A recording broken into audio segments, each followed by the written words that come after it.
Someone mentioned to me they absolutely despise mornings. Honestly, you might feel the exact same way. The moment your alarm starts blaring, you don't feel refreshed. Instead, it feels like you've been violently pulled out of a deep pit. Your eyes are stuck shut. Your thoughts feel like thick mud. Your limbs refuse to cooperate. In that instant, a single desperate plea dominates your mind. Please, just 5 more minutes. If this describes your daily experience, you aren't alone. However, the most exhausting part isn't actually the fatigue, it's the shame. You criticize yourself for being unmotivated. You feel inadequate when you observe people who leap out of bed early, go for a jog, and somehow possess limitless vitality. You begin to suspect that you are fundamentally broken. The reality is, you aren't. The issue isn't a lack of discipline, nor is it strictly about the number of hours you spend in bed. The true culprit is that you are stimulating your nervous system incorrectly. You are operating your biology based on myths. In this video, I am going to provide you with 6 specific tools to directly change how your brain functions. This is the method the most successful individuals on Earth use to start their days effortlessly, like flipping a light switch. Pay close attention because after watching this, you will no longer be a casualty of the morning. You will be the person in charge. Let's get started. This first piece of advice, and I'll be honest, it might annoy you at first, is called the one ring rule. What does that involve? It means when your alarm sounds once, you stand up immediately. No 5 more minutes. No, just 2 more. No bargaining with your smartphone whatsoever. So, why is the snooze button such a hazard? Your body functions like an aging computer. It requires time to boot up. Roughly an hour before you actually wake up, your brain is already getting ready. It increases your internal temperature and triggers hormones to help you transition to alertness. When that alarm rings the first time, you are at the peak of that startup sequence. But when you hit snooze, you are essentially lying to your mind. You're signaling, wait, false alarm, shut the system back down and return to sleep. And your brain follows orders. It plunges back into a brand new sleep cycle. Here is the catch. A complete sleep cycle takes about 90 minutes. But you are only grabbing an extra 5 or 10. When the alarm goes off again, it jerks you awake just as your brain is descending into its deepest rest. This creates a state scientists call sleep inertia. It's comparable to driving at 60 miles per hour, slamming on the brakes, and then trying to floor it again instantly. If the engine doesn't stall, it's a miracle. That heavy fog and headache you carry all morning is the direct consequence of hitting snooze. You imagine you're getting a little more rest, but you're actually sabotaging your nervous system at the very start of the day. How do you fix this? Move your phone away from your bedside. Place it somewhere that requires you to walk 5 to 7 paces to reach it. Once you've taken those steps, your blood is moving, and the desire to crawl back under the covers fades significantly. Keep this in mind. The alarm is a directive. 1 ring only. Do not negotiate with your own lethargy. The second tip involves a totally different perspective on rest. Quit totaling up hours and start totaling sleep cycles. We are all fixated on the 8 hours a night rule, aren't we? But have you ever slept a full 8 hours only to wake up feeling like you've been beaten up? While on other days, you got 6 hours and felt surprisingly sharp. Here is the explanation. Sleep isn't a flat line. Dr. Matthew Walker, a premier sleep scientist at UC Berkeley, has demonstrated that human rest is structured in cycles. Every cycle lasts roughly 90 minutes. During one 90-minute block, your brain travels from light sleep down into deep sleep to heal the body. Then back up into REM sleep to restore the mind. The trick that high-performance people utilize is waking up at the conclusion of a cycle. Why is this vital? Matthew Walker clarifies that if you are startled awake during deep sleep, your brain experiences a shock. It's like diving 60 feet below the ocean and being suddenly yanked to the surface. You feel lightheaded and sluggish. And that heavy sensation can haunt you all day. So, how do you use this? Every block is 90 minutes. That means you should plan your rest in these increments. 3 hours is 2 cycles. 4.5 hours is 3 cycles. 6 hours is 4 cycles. And ideally, 7.5 hours is 5 cycles.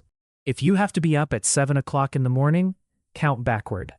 You should aim to be asleep by 11:30 p.m. to hit 5 full cycles. Or, if you're busy, stay up until 1 a.m. so you still get 4 clean cycles. Never choose to go to bed at midnight and wake up at 7 a.m. Why? Because that's 7 hours. It sounds decent, but you're actually trapped in the middle of your 5th cycle. The train hasn't reached the station yet, but you're jumping off anyway. You are destined to crash. It is far better to sleep for 6 hours and complete a cycle than to sleep for 7 and be jerked awake halfway through. Test out Matthew Walker's cycle rule tonight. You will notice a massive shift. Sometimes sleeping slightly less, but at the correct time, can make you the most capable person in the room. The following day, master your internal clock. Don't let it turn you into a slave to fatigue. This third strategy is very primal, yet incredibly effective. I call it flipping the switch with light. Do you understand why humans are active during the day and rest at night? It's because our ancestors were completely dependent on the sun. Deep inside your brain, there is a biological timepiece. This clock is extremely reactive to light, particularly the blue light from the sun. When bright light enters your eyes, your brain instantly recognizes, oh, it's morning. Time to get moving. It halts the production of melatonin, the sleep hormone, and starts pumping out cortisol, the hormone for alertness and energy. So what is the modern problem? We wake up in sealed, dark rooms with heavy drapes. You open your eyes, but your brain still perceives darkness. It assumes it is still nighttime, so it continues to flood your system with sleep hormones. That is the reason you can't stop yawning all morning. Here is your new protocol. The moment you wake up, the first action isn't reaching for your phone. It is walking to the window and throwing the curtains open. Let the natural light fill the room. If you can, step outside onto a porch or into your yard for 5 to 10 minutes. That light serves as a powerful jumpstart for your brain. It notifies your entire body that a new day has arrived. Let's get to work. If you live in a place with dark winters or your bedroom lacks windows, buy a high-quality LED light or a sunrise alarm. Remember, light is the fuel for wakefulness. Don't let your brain starve for light in the morning, or it will never function at its peak capacity. For this 4th point, we have to discuss your best friend and your secret betrayer, caffeine. I realize that for many, coffee is essential. I can't function without it, you might say. I understand. Coffee is fantastic if managed correctly, but most people use it poorly. Inside your head, there is a substance called adenosine. It builds up gradually throughout your waking hours. The higher the levels of adenosine, the more exhausted you feel. Caffeine works by cutting the line. it blocks the receptors for adenosine. It doesn't actually get rid of the fatigue. It just tricks your brain into thinking the fatigue isn't there. Did you know that caffeine has a half-life of roughly 6 hours? That means if you have a cup at 4 p.m. to push through a slump, half of that caffeine is still in your system at 10 p.m. You might fall asleep because you're worn out, but that caffeine will sabotage your sleep quality. It stops you from reaching deep sleep. Without deep sleep, your brain cannot clear out the adenosine from the previous day. So what happens? You wake up the next day with a brain full of chemical waste. You feel terrible, even more tired than before. And what is your gut reaction? More coffee. This is how you get trapped in an endless cycle. You aren't truly energized. You are just borrowing energy from tomorrow. Here is the plan. Establish a coffee curfew. Pick a cutoff time. Let's say 2 p.m. After that, no more coffee or strong tea. Not a drop. Allow your body enough time to fully process the caffeine before you head to bed. Let your afternoon fatigue happen naturally. That tired feeling is sleep pressure, and it helps you sink into a deep rest at night. When you sleep that deeply, the next morning feels entirely different. You will wake up naturally alert, fueled by your own biology, rather than using coffee as a crutch. This 5th tip might seem counterintuitive, but it is grounded in hard science. Take a warm shower before you go to bed. You're likely thinking, wait, warm water raises my temperature, right? How does that help me cool down? You are correct that you feel warm while in the water. But here is the biological trick. To fall asleep, your core temperature needs to drop by about 1 degree. When you take a warm shower, the blood vessels near your skin dilate. Warm blood from deep inside your body moves toward the surface. When you step out of the shower, that heat evaporates into the air very quickly. Consequently, your internal temperature drops sharply. That sudden drop is a major biological signal telling your brain, the system is cooling down.